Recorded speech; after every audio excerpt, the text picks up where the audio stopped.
আলু দিয়ে মাছের ঝোল আপনি আমার মতো করে বাসায় একবার রান্না করে দেখেন। প্রতিদিন তো বাসায় মাছ রান্না করেন, এভাবে যদি মাছ রান্না করেন আপনি পেট ভরে ভাত খাবেন, এমনকি 2-3 প্লেটও অনায়াসে মেরে দিতে পারবেন এই মাছের ঝোল দিয়ে।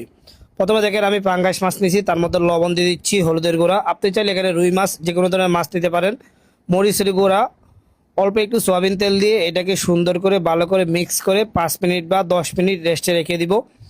এরপরে এগুলি সুন্দর করে মিডিয়াম করে তেলের মধ্যে ভালোভাবে ফ্রাই করে নিব, বেশি কড়া ফ্রাই করবে না। যখন এরকম ফ্রাই হয়ে যাবে সবগুলি মাছ উঠিয়ে রেখে দিচ্ছি। এখন 3.5 কেজি মতো আলু পাতলা স্লাইস করে নিছি, তার মধ্যে হলুদের গুঁড়া, লবণ, মরিচের গুঁড়া, অল্প একটু সয়াবিন তেল দিয়ে এটাকে সুন্দর করে ভালো করে মিক্স করে নিব।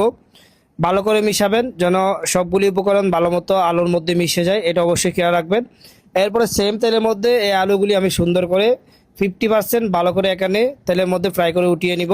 সেম তেলের মধ্যে পেঁয়াজ কুচি দিয়ে দিচ্ছি। পেঁয়াজটা যখন নরম হয়ে যাবে এরপর আদা রসুন বাটা দিয়ে দিচ্ছি। আদা রসুন বাটা এখানে 5 মিনিট ভুনে নিব। এরপরে দিয়ে দিচ্ছি হলুদের গুঁড়া, মরিচের গুঁড়া, ধনিয়ার গুঁড়া, জিরার গুঁড়া, আর পরিমাণ মতো লবণ। লবণের পরিমাণটা একটু কম দিব, সব কিছু যেহেতু আমি আগে লবণ ইউজ করছি সেই জন্য। এখন অল্প একটু পানি দিয়ে দিচ্ছি। পানি দিয়ে এটাকে সুন্দর করে কষায় নিব আরও 5 মিনিট। যখন আপনার 5 মিনিট কষানো শেষ হয়ে যাবে এরপর আমার যে ফ্রাই করা আলুগুলি ছিল সেগুলি দিয়ে দিচ্ছি। আলুগুলি দিয়ে এখানে আরও সুন্দর করে নেড়ে চেড়ে আলুগুলি 5 মিনিট এখানে মশলার মধ্যে কষায়ে 1 কেজি পরিমাণ টমেটো বড় করে কেটে দিয়ে দিচ্ছি। এগুলি দেওয়ার পরে সুন্দর করে ভালো করে মিক্স করে এখানে যেহেতু আমি মাছের ঝোল রান্না করব, পানির পরিমাণটা একটু বেশি দিয়ে সুন্দর করে পানিটাকে গরম করে নিব। পানিটা যখন গরম হয়ে যাবে যে মাছগুলি ফ্রাই করে রাখছিলাম সেগুলি একটা একটা এখানে সবগুলি মাছ আমি ছেড়ে দিচ্ছি।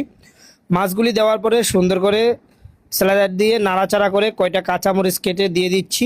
এরপরে এটাকে ঢাকনা ডেকে দিয়ে চুলার হিটটা মিডিয়ামে রেখে 10 মিনিট রান্না করে নিব। যখন আপনার আলুগুলি সিদ্ধ হয়ে যাবে এরপরে চুলাটা অফ করে দিব। এইভাবে আপনি মাছের ঝোল বাসায় রান্না করে দেখেন, বিশ্বাস করেন ভাই পেট ভরে ভাত খাওয়ার জন্য দ্বিতীয় আর কোনো আপনার খাবার প্লেটে কিছু লাগবে না। আর ভিডিওটা ভালো লাগলে অবশ্যই পেজটা ফলো দিবেন, ভিডিওটা শেয়ার করে দিবেন।